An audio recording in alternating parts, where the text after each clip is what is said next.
तो प्यारे बच्चों, आज हम फिर से नया लेसन स्टार्ट करने जा रहे हैं जो कि kinetic theory of gases and radiation.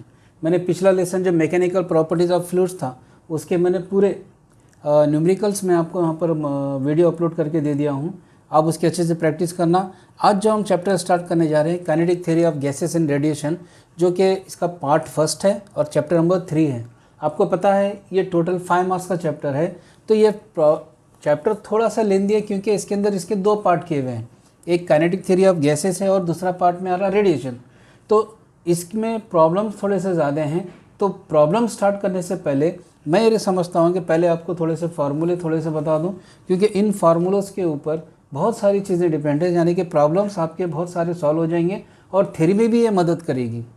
जिसमें सबसे पहला हम फार्मूला देख लेते हैं बच्चों, क्योंकि चैप्टर स्टार्ट करने से पहले या न्यूमेरिकल से पहले फार्मूले बहुत ज़रूरी है लेसन के, इसलिए पूरा एक वीडियो में पूरा फार्मूले पे दे रहा हूँ। आप सुकून से इसको देखिए।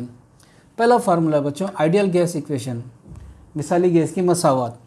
आइडियल गैस इक्वेशन में हमारे पास यहाँ पे जो पहला फार्मूला बच्चों PV इज टू nRT या PV इज टू nKT। अब बच्चों ये दोनों फार्मूले पे गौर करना और इनके टर्म्स भी हमको मालूम होना ज़रूरी है। इसलिए हम P क्या होता है बच्चों, प्रेशर होता है, V क्या होता है, वॉल्यूम होता है, और N होता है नंबर ऑफ मोल्स। ठीक है। अब ये तमाम चीज़ें जो थ्योरेटिकली हमने समझा है, ऑलरेडी लेसन पढ़ते वक्त समझ चुके हम। ठीक है। अब हम अगर नंबर ऑफ मोल्स हमको निकालना है तो हम 2 तरीके से निकाल सकते हैं। 2 तरीके में पहला तरीका है बच्चों N क्या है, capital N, number of molecules यहाँ पर हम बोल सकते हैं। और Na आपको पता है बच्चों, इसको कहते हैं एवोगैड्रोस नंबर। ये एक तरीके से नंबर ऑफ मोल्स निकालते हैं। दूसरा है बच्चों mass of gas. Mass of gas को M से लिखते हैं कैपिटल, और मॉलिक्यूलर वेट को M0 से लिखते हैं।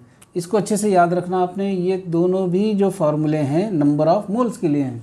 अब आ जाते हैं बच्चों सेकंड फार्मूले पे, जो कि बहुत ही इंपॉर्टेंट है, प्रॉब्लम्स आते हैं इस पर, बोल्ट्जमैन कांस्टेंट।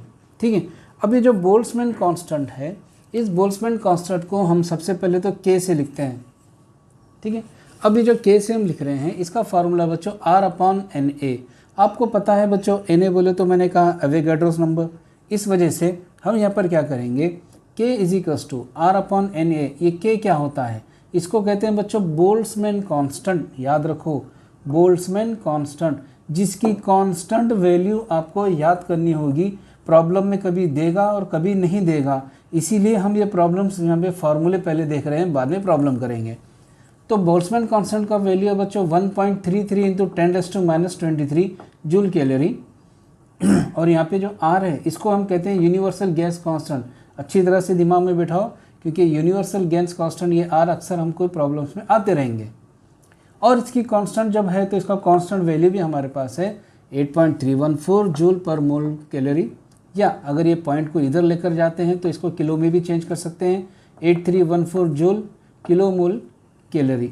इस तरह से ये 2 फार्मूले आप अच्छे से ध्यान में रखो, स्क्रीनशॉट लो, नोटबुक में लिखो और इसको याद कर लो। चलो अब तीसरा फार्मूला देख लेते हैं, मीन फ्री पाथ, जिसको हम बोलते हैं बच्चों लैम्बडा बार। लैम्बडा बार जो होता है बच्चों, आपने ध्यान में रखना, बार का मतलब होता है कि एवरेज निकालना। ये कोई वेक्टर नहीं होता, बल्कि क्या होता है, ये एवरेज निकालते हैं और कुछ भी नहीं। अब इसके बाद हम देखते हैं lambda bar is equals to, इसका फार्मूला याद रखना 1/√2 पाई ND²। अब यहाँ पर हम देखेंगे N क्या होता है। ये जो N है number of molecule per unit volume, इसको कहते हैं। और इसको हम फार्मूले के हिसाब से, इसके हिसाब से इसको ऐसे भी लिख सकते हैं N is equals to N/V। और इसको हम ऐसे भी लिख सकते हैं P/KT, क्योंकि अगर इसको हम क्रॉस मल्टीप्लाई करें तो फर्स्ट फार्मूला जो मैंने आपको बताया था वो ऐसा हो जाएगा P/V is equals to NKT। इस तरह से भी लिखा जाता। और ये जो D है बच्चों, ये डायमीटर ऑफ मॉलिक्यूल। क्या होता है बच्चों, diameter of molecule. Come on, fourth formula देखते हैं। फोर्थ फार्मूले में pressure exerted by a gas, इसका हमने एक थ्योरम भी देखा था बच्चों, याद है ना आपको, इंपॉर्टेंट थ्योरम है, प्रैक्टिस करो अच्छे से। फार्मूला है बच्चों P is equals to 1/3 MNC², और उसके बाद फिर बार है, तो ये बार वेक्टर है क्या, नहीं है, ये क्या है, एवरेज निकालने के लिए। और ये V, P is equals to 1/3 MNC²/V, ये एक फार्मूला होगा। या फिर इसको ऐसे भी लिख सकते हैं, इसकी जगह पे हम लिख सकते हैं कैपिटल MC²/V। ये थ्योरम में सब चीज़ें हमने कन्वर्ट करके देख चुके हैं। Equals to 1/3 row C square, ये भी फार्मूला हो गया। अब इसके बाद बच्चों यहाँ पर इनके जो टर्म्स है ये हम मालूम कर लेते हैं। What is P? P is called pressure, M is called mass of one molecule, capital N is called number of molecules. ये सब टर्म्स आपको बार बार मैं लिख रहा हूँ ताकि आपको याद रहे, ठीक है। अब इसके हिसाब से सी जो होता है, यहाँ पे एक सी आपको दिख रहा है लेटर, RMS वेलोसिटी बोलते हैं इसको, ध्यान में रखना। और एक भी आपको दिख रहा है सी स्क्वायर बार, ठीक है। तो ये हो जाता है मीन स्क्वायर वेलोसिटी। ये दोनों नाम अच्छे से याद रखो। इसके बाद बच्चों V जो है it is called volume and capital M is called mass of gas. और आपको एक वैल्यू दिख रही है रो की, रो को हम बोलते हैं बच्चों डेंसिटी ऑफ गैस। अब अगर इनको देखकर इन दोनों को कंपेयर करके अगर यहाँ आए तो यहाँ पर हम इसको ऐसे लिख सकते हैं, √C² बार जो होता है बच्चों वो इजिकल्स टू होता है C, और उसको हम चेंज करके लिख सकते हैं। अगर मैं स्क्वायर निकाल दूं तो यहाँ पे क्या होगा C²। तो ये एक टर्म जरा याद रखो, C² bar equals to C² भी होता है, इस हिसाब से याद रखना। तो बच्चों ये दोनों फार्मूले जल्दी से इसको स्क्रीनशॉट लो और लिख दो, फिर नेक्स्ट फार्मूला देखेंगे। अब देखते हैं फिफ्थ फार्मूला। फिफ्थ फार्मूले में काइनेटिक एनर्जी ऑफ गैस का फार्मूले बच्चों पूरे ये, और ये बहुत ही इंपॉर्टेंट है। और एक एक चीज़ मैं यहाँ पे बता रहा हूँ आपको कौन से फार्मूले को कैसे यूज़ करना है, कंफ्यूज नहीं होना है। फार्मूला है बच्चों 3/2 P/V। दूसरा फार्मूला इसको हम ऐसे लिख सकते हैं 3/2 nRT, 3/2 nKT या 3/2 n/n0 RT या 3/2 m/m0 RT। इतने पूरे फार्मूलेस को अगर देखते हैं तो ये फार्मूले कैसे बनते हैं और क्या क्या होता है। देखो इसमें kinetic energy of A gas है। अगर इसको काइनेटिक एनर्जी ऑफ गैस, पहला ए टॉपिक ले रहा हूँ, kinetic energy of gas per unit volume. पर वॉल्यूम का मतलब यहाँ पर हम V की वैल्यू इस वॉल्यूम पे देखो, इसको गौर करो, इसकी वैल्यू हम 1 ले रहे हैं। अब यहाँ पर इसकी वैल्यू जब हम 1 लेते हैं तो ये V हट जाएगा, तो क्या रह जाएगा 3/2 × P खाली। अब अगर सेकंड फार्मूले की मिसाल ले लेते हैं तो बच्चों यहाँ पर इस फार्मूले पे देखना, काइनेटिक एनर्जी ऑफ गैस पर मोल बोले तो यहाँ पर ये n की वैल्यू 1 हो जाएगी। अगर ये n की वैल्यू 1 होगी तो क्या बचा 3/2 RT, ये RT बचा।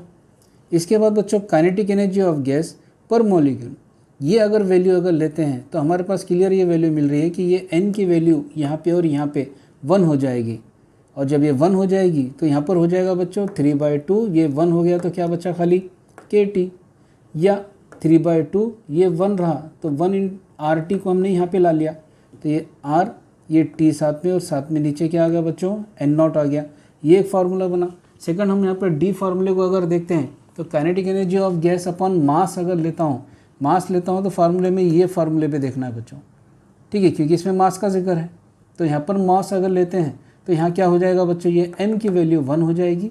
फार्मूला बनेगा 3/2, और ये RT को यहाँ ऊपर ला लिए और साथ में नीचे क्या लिए हमने m0 ले लिए। अब इसके बाद बच्चों आ गए हम 6th फार्मूले पे। ये मैं थोड़ी सी स्पीड से बढ़ा रहा हूँ क्योंकि टाइम का बहुत मसला आ रहा है। RMS वेलोसिटी ऑफ मॉलिक्यूल, इसके ये 3 फार्मूले ध्यान में रखना, C = √3P/ρ, ये तमाम वैल्यूज याद रखना आपने। और दूसरा हमने 7th फार्मूला देखे बच्चों, specific heat at constant pressure. आपको पता है CP, specific heat at constant pressure को क्या लिखते हैं बेटा, CP = 1/F/2R, और specific heat at constant volume, तो यहाँ पर CP की बजाय क्या हो जाएगा CV = F/2R, और इन दोनों की यूनिट सेम ही होते हैं, जूल पर किलो मोल कैलोरी, ठीक है। अच्छे से याद रखो, स्क्रीनशॉट लो, लिख लो कॉपी में, बहुत ज़रूरी है प्रॉब्लम्स के लिए।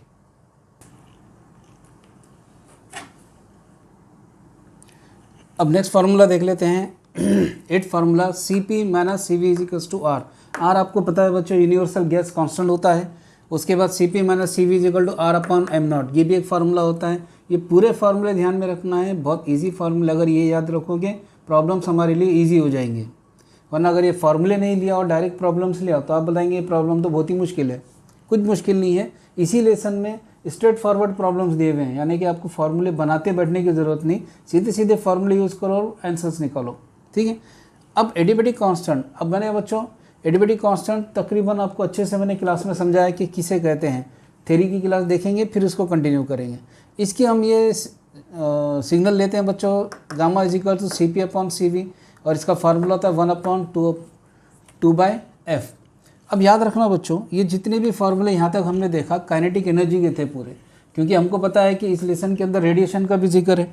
तो रेडिएशन के जिक्र के लिए हम यहाँ पर लेंगे रेडिएशन का फार्मूला, यहाँ पे स्टार्ट कर रहे हैं। बस फार्मूले थोड़े से रह गए, ख़त्म होने पर है बच्चों। पहला फार्मूला है कोएफिशिएंट ऑफ एब्जॉर्प्शन। हमने देखा एब्जॉर्प्शन यानी कोई भी लाइट को वो जब्स करता है, एब्जॉर्ब करता है, तो उसका फार्मूला हम किससे लिखते हैं? एब्जॉर्प्शन का ए से लिखते हैं। A is equals to Q A upon Q, Q A upon Q. What is A? It is called absorption. What is Q A? Q A को बोलते हैं बच्चों amount of radiant heat absorb by body, amount of radiant heat absorb by body. और Q क्या है बच्चों? Amount of radiant heat incident on a body, amount of radiant heat incident on a body. इस तरह से ये रहता है। फिर इसी तरह सेकंड नेक्स्ट फार्मूला भी है कोएफिशिएंट ऑफ रिफ्लेक्शन, यानी कि कभी कोई चीज़ आती है और टकरा के चले जाती है, तो उसके लिए रिफ्लेक्शन के लिए हम आर लेते हैं। तो फार्मूला बन जाएगा ए की जगह R is equals to Q R upon Q. अब आप ये समझ गए होंगे, इसके हिसाब से बना ले सकते हैं आप। अब कोएफिशिएंट ऑफ ट्रांसमिशन हम लेकर लें, तो ट्रांसमिशन क्या है पता है आपको? तो T is equals to Q T upon Q. अब ये तीनों अगर इसमें एब्जॉर्ब हो रहे हैं तो तीनों की भी वैल्यू हम क्यों वन लेते हैं? आपको पता है बच्चों वन कैसा लेते हैं, ठीक है।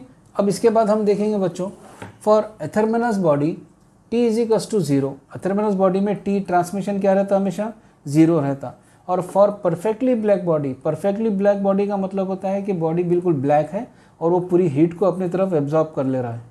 तो एब्जॉर्ब कर ले रहा है बोलते तो इसमें रिफ्लेक्शन नहीं होगा तो ज़ीरो होगा, ट्रांसमिशन भी नहीं होगा तो वो भी ज़ीरो हो जाएगा। लेकिन एब्जॉर्ब कर रहा है क्योंकि परफेक्टली ब्लैक बॉडी है, तो उसका वैल्यू क्या मिलेगी? वन हो चुका है। सब ये याद रखो आप। इसके बाद बच्चों को 15th है किरचॉफ्स लॉ, जो है ए इज इक्वल्स टू ई बोलते हैं। ए को क्या बोलेंगे बच्चों? Coefficient of absorption. ई को क्या बोलते हैं? Coefficient of emission. टाइम कम होने की वजह से थोड़े से फास्ट में पढ़ा रहा हूँ, बस ये आपको खाली रिवीजन के तौर पे फॉर्मूले बता रहा हूँ, ठीक है। जल्दी से स्नैपशॉट लो। अब आ जाते हैं बच्चों नेक्स्ट फार्मूले पे, जिसको कहते हैं इमिसिव पावर, खारिजी कुव्वत। E is equals to D Q upon A D T. ये फार्मूला आपको याद है क्योंकि इसका डेफिनेशन हम अच्छे से पढ़ चुके हैं। इसका डेफिनेशन है बच्चों amount of heat emitted per unit area per unit time. ये हमने इसका डेफिनेशन देखा था, उसके हिसाब से बन गया। इस फार्मूले को और एक तरीके से हम लिख सकते हैं, ए को हम यहाँ ला सकते हैं, तो ये E A is equals to D Q upon D T हो जाएगा। और इसका यूनिट तो आपको पता है बच्चों वैट पर मीटर स्क्वायर, इसको बोलते हैं वेबर ने यहाँ वैट पर मीटर स्क्वायर या जूल पर मीटर स्क्वायर सेकंड। ये एक फार्मूला हो गया इमिसिव पावर का। अगर कोई क्वेश्चन आया तो ध्यान में रखना। अब आ जाएंगे बच्चों इसके बाद coefficient of emission. Coefficient of emission के अंदर कोएफिशिएंट ऑफ इमिशन हम जो लिखते हैं बच्चों स्मॉल ई से, और इमिसिव पावर किससे लिखते हैं? कैपिटल ई से, याद रखेंगे। तो कोएफिशिएंट ऑफ इमिशन का फार्मूला हो गया E is equals to E upon E B. अब ई अपॉन ई बी क्या होता है? हमने अभी देखा ई है बच्चों emissive power of ordinary body, emissive power of ordinary body. और ई बी होता है बच्चों इमिसिव पावर ऑफ, ये बी है इसलिए परफेक्टली ब्लैक बॉडी बोल के बी लेते हैं। ये हो गया कोएफिशिएंट ऑफ इमिशन का फार्मूला। और नेक्स्ट फार्मूला ये भी याद रखेंगे, स्टीफन लॉ पढ़े हैं हम। स्टीफन्स लॉ के फार्मूले में क्या लेते हैं? E B is equal to sigma T to the power 4, क्योंकि ये कांस्टेंट वैल्यू आती है सिग्मा की, और इसको याद रखना है आपको। प्रॉब्लम में देगा, नहीं भी दे सकता। 5.67 इंटू 10⁻⁸ वेट पर metre square kilo to the power 4, ठीक है। चलिए इसको याद रखना बच्चों, आपने अच्छे से ध्यान में रखना, क्योंकि यहाँ पर ये जो चीज़ें हैं आपको बार बार आती रहेंगी और आपको बाद में कोई प्रॉब्लम नहीं होना। इससे समझ में आएगी बात बच्चों, ठीक है। तो यहाँ पर ये यूनिट याद रखेंगे वेट पर metre square kelvin to the power 4, ये याद रखो बच्चों, ठीक है। चलिए स्क्रीनशॉट लो। अब ये लास्ट बट वन फार्मूला रहेगा बच्चों, rate of loss of heat. Rate of loss of heat मतलब आपको समझ गया है कि भाई rate of loss of heat किससे लिखते हैं हम? D Q by D T. तो हम बोल देंगे rate of loss of heat को बोलेंगे D Q by D T is equals to E A sigma T to the power 4 minus T nought to the power 4। अब ये चीज़ को याद रखना है बच्चों, ये T nought to the power 4 हम क्यों ले रहे हैं? यहाँ पर ई जो होता है बच्चों, ये जो ई, ये ई का मतलब होता है कोएफिशिएंट ऑफ इमिशन। ई का मतलब क्या है बेटा? Coefficient of emission. उसके बाद हम यहाँ पर लेंगे बच्चों एरिया, हमने एरिया भी लिया है। एरिया क्या होगा? सरफेस एरिया बोलेंगे, वो जो सरफेस है जिसके ऊपर से हीट लॉस हो रही है वो एरिया हम बता रहे हैं, सरफेस एरिया। टी जो होता है बच्चों हमको पता है टेम्परेचर ऑफ बॉडी, और टी नॉट जो है इसको बोलते हैं temperature of surrounding temperature of पूरा सराउंडिंग। अगर फार्मूले में टेम्परेचर सराउंडिंग देता है तो लेना, अगर समझो इसकी वैल्यू देता है तो लो, नहीं तो इस फार्मूले में से इसको हटा भी दे सकते हैं, डायरेक्ट T⁴ लिख के ख़त्म कर सकते हैं। अब आ जाते हैं बच्चों वेन्स लॉ। वेन्स लॉ का फार्मूला है lambda M B is equals to T. ये हमने देखा। लैम्बडा एम क्या होता है? वेवलेंथ, ये तो पता है आपको, लैम्बडा वेवलेंथ होता है, वेवलेंथ ऑफ मैक्सिमम इमिशन। जो मैक्सिमम इमिशन हो जा रहा उसका हम क्या बोलते हैं बच्चों? वेवलेंथ लेते हैं, जिससे हम लिखते हैं लैम्बडा एम। और ये जो बी होता है, ये बी को ध्यान में रखना वेन्स कांस्टेंट कहते हैं। बी को क्या बोलेंगे बच्चे? वेन्स कांस्टेंट, जिसका हम यहाँ पर देखो कांस्टेंट है तो इसकी वैल्यू भी हम लेंगे 2.897 × 10⁻³ m इंटू एम के। एम क्या होता है बच्चों? एम होता है बच्चों यहाँ पे मीटर और के होता है केल्विन। ठीक है, अब ये यहाँ पे ये फार्मूले ख़त्म होते हैं। अब आपको याद रखना है बच्चों कि अगर आपने ये पूरे फार्मूले अच्छे से प्रिपेयर कर लिए तो प्रॉब्लम्स कुछ मुश्किल नहीं जाएंगे। जैसे कि आपने मेरा पुराना इससे पहले का वीडियो देखा होगा मैकेनिकल प्रॉपर्टीज़ ऑफ फ्लूइड्स, उसमें मैंने प्रॉब्लम्स कराया, साथ में फार्मूले भी दिया। वो प्रॉब्लम बहुत ही इजी मेथड से बताया था, तो वही तरीके से मैं अभी भी आपको इसके भी प्रॉब्लम बहुत इजी मेथड से बताऊंगा इंशाल्लाह। इसलिए आप लोग इसको अच्छे से प्रिपेयर करो, लिखो अच्छे से, एग्ज़ाम में अच्छे से मार्क्स लो। वक्त कम है, प्रैक्टिस करना शुरू कर दो बच्चों। मैं एक के पीछे एक वीडियोस अपलोड करूंगा, आपको बर्डन नहीं हो जाना, इसलिए आप जैसे जैसे वीडियो अपलोड हो रहे हैं वैसे वैसे आप अपना काम जारी रखें। ठीक है, बच्चों में जो बच्चे अभी भी इससे नावाकिफ़ है, जिनको अभी ये नहीं पहुंचा, तो उन तक ये शेयर करो और जैसा हमेशा कहते हैं सब्सक्राइब करो और सब बच्चों को बताओ कि भाई अभी ये फार्मूले पढ़ रहे हैं और कल से हम इंशाल्लाह उसके प्रॉब्लम्स भी देखेंगे। ठीक है, प्रैक्टिस करो, आपके लिए मैं इतना वक्त दे रहा हूँ, आपने भी उसका यूज़ करना, कॉपी में लिखना। समझ में आया बच्चों? ठीक है, चलिए अल्लाह हाफिज़।